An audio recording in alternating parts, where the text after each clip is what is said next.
Good morning, it's Wednesday the 24th of May. Yesterday I was leading collective worship at Empsey Primary School. The theme for the week is thankfulness, being grateful for God's creation. Such an important theme. We looked at how we must look after what we have and not destroy it. If we take a flower apart, there's no way we can put it back together, no matter how carefully we've taken it apart.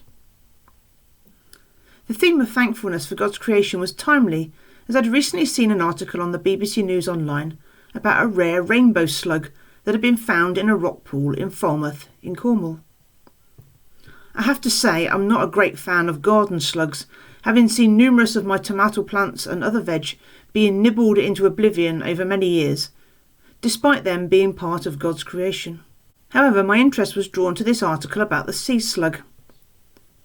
The picture shows a colourful slug, pinks, purples and yellows, and quite an unusual shape.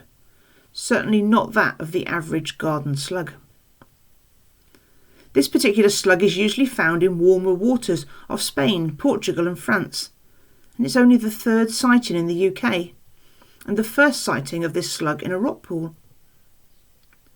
Whilst it was a beautiful find, it's also a reminder of how our climate is changing.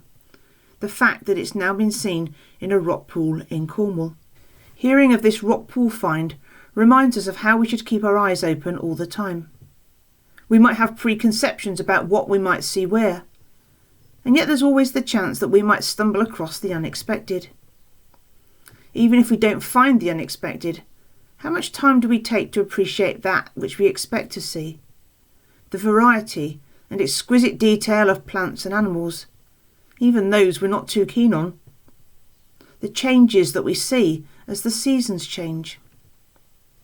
How easy it is to miss things when we rush from A to B, or we're too busy on our phones to take time to notice. At the last Wild Church in March, we went up to the recreation ground near Trinity Methodist Church in Skipton. We made quadrats, a square made from twigs and string, and placed it on an area in the ground and looked to see what was within it. The nature contained within every square was so different. What first just looked like grass had so much more on closer inspection. We probably would have never have noticed all that there was without being intentional about it. Psalm 24 tells us, "The earth is the Lord's and everything in it." Let us remember that, give thanks for it, and be good stewards. Let us pray. Creator God, thank you for the amazing world you created for us to enjoy. Thank you that there's still so much to discover, but continue to remind us that we need to keep our eyes open to what is around us, to see what you have created. Help us to be thankful and always to be good stewards. Amen.